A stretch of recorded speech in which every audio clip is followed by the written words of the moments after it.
you can have joy in you choose it. Nobody can stop you from finding joy. It may not be the path everyone else is taking, but just do something that feels right for you. This podcast encourages and empowers you to create your own unique real story, develop your own unique real statement, and discover your own unique real self. The power is yours. Good morning, Swami Tirtha. Previously, episode 1768 of the 12-Minute Convos podcast, which puts that recording to this day, 2 years, 1 month, 3 days, 12 hours, and 45 minutes ago. Fortunately, I got to meet you face to face in Trinidad last week, which was really amazing. If the amazing audience can guess what color you were wearing, then yeah, we can definitely do something there, right? But we've spoke about on that conversation before the Orange Cowboy, energy healing, as well as movies, right? And using them to identify who an individual is at a deeper level.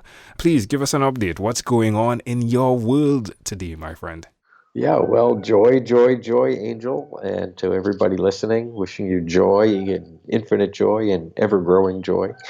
And I think the biggest change for me is the ability, as you started to allude to, Angel, I had a vision a few years back to reach the masses. And I saw myself on a stage. And after a few years of trying to reach the masses, and in a way I felt I was called to, I still hadn't changed anything. And I said, well, how can one person really affect the masses? And right after that, and within the week, I got connected to a Hollywood producer and I got my own TV show. And I realized, oh, so you can actually sit by a computer and do a TV show or write a screenplay. And then it goes out to the whole world. And so that is just astonishing. And I have a show called Talking with Our Angels and Angel Feathers. I believe I interviewed you for that. And the ability for people to sit in their homes and see other people talking about how they don't need a middleman or a middlewoman and just talk to their angels or God or spirit or intuition, whatever universe. Everybody has their own words for it, angel. And in saying, how can show me something right now, tell me something that would bring me more joy right in this moment. And to me, joy sort of lifts us up out of the dualities and the logical ways of healing and this and that. And just the joy raises up, the high tide raises all boats. Joy raises us up. And in seconds, by asking that question, you feel, you hear, you see, you get a message that changes your life. And so I do this in my show, Talking with Our Angels. And so imagine people around the world at the same time, every day watching this show, playing along and asking their angels, how can I have more joy right in this moment? And collectively, the world can be finding joy in leaps and bounds. And I can't think of anything more exciting. I'm sure there is, but at the moment, I'm extremely grateful for what's come to me. That's wonderful. Now, you usually say joy, which you could have said joy once, or you could have said it twice. Is there a significance in saying it 3 times? I find 3 is not intellectually, just in my heart, 3 feels just right. It covers everything.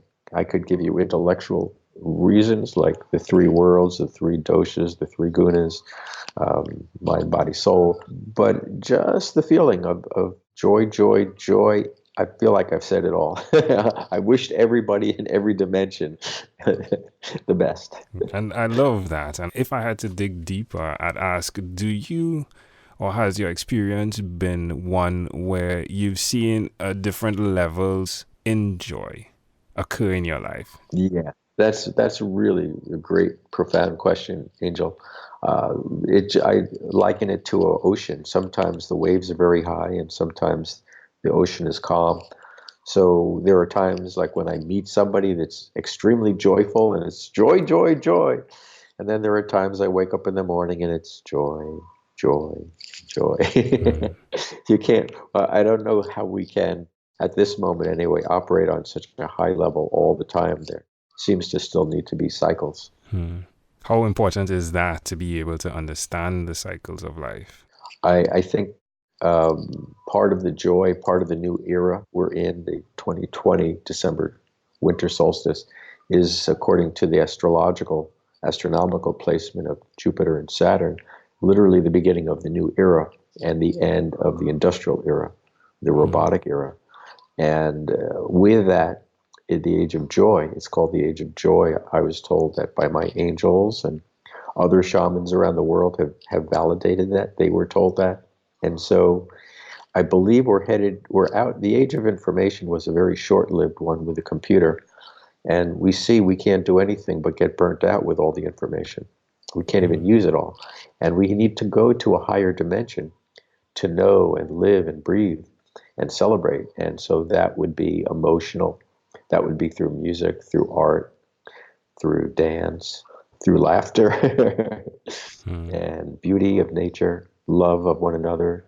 I think that's the long pictorial answer. That's the scenic route to your answer, which is it's not important that we intellectually understand it up front.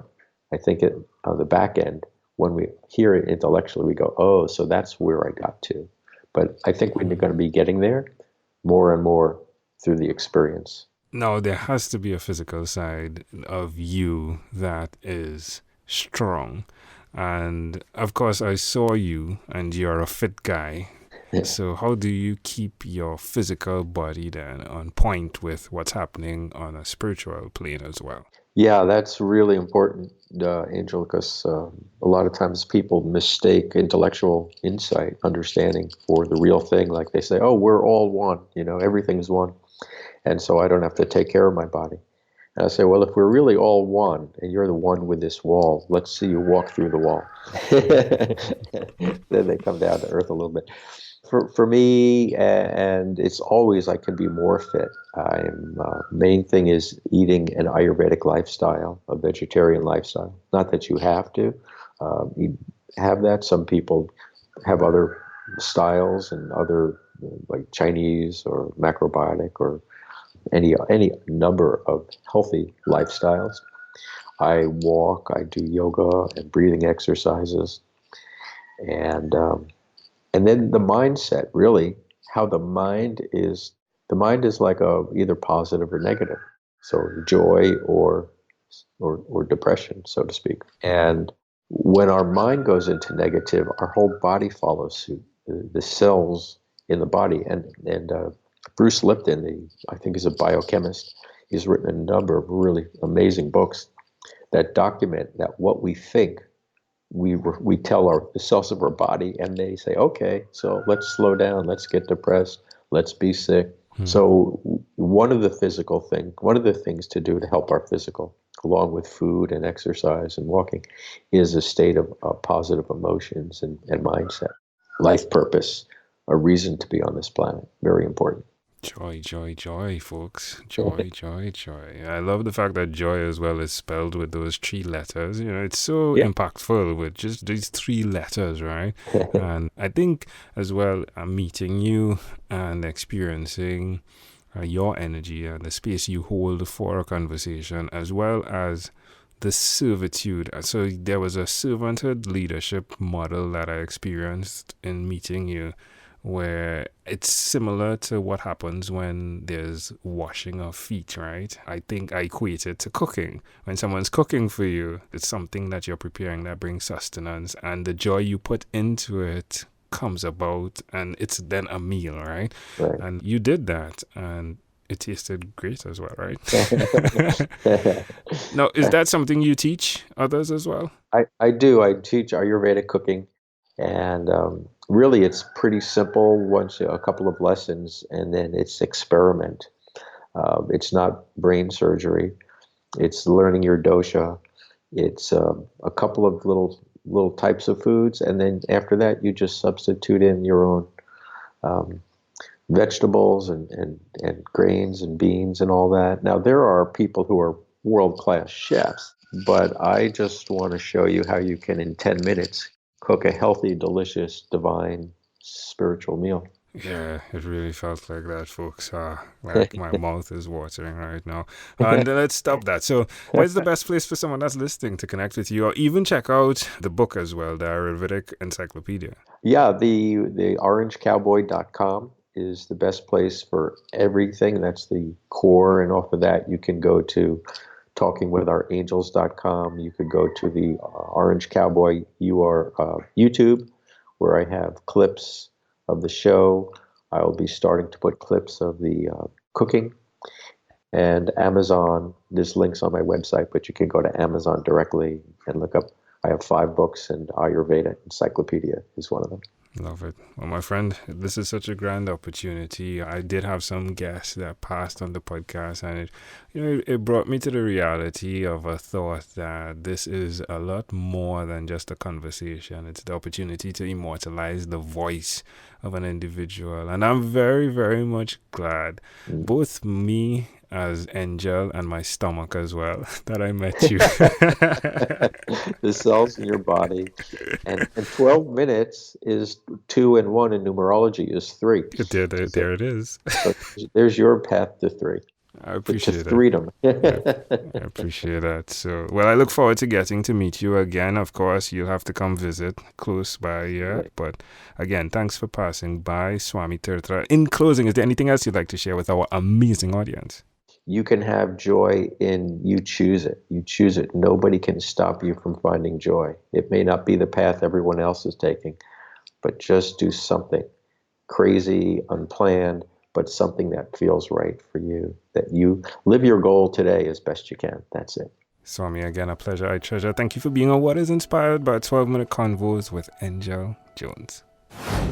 This podcast is produced by Pod Edits. Visit podedits.com for professional podcast publishing.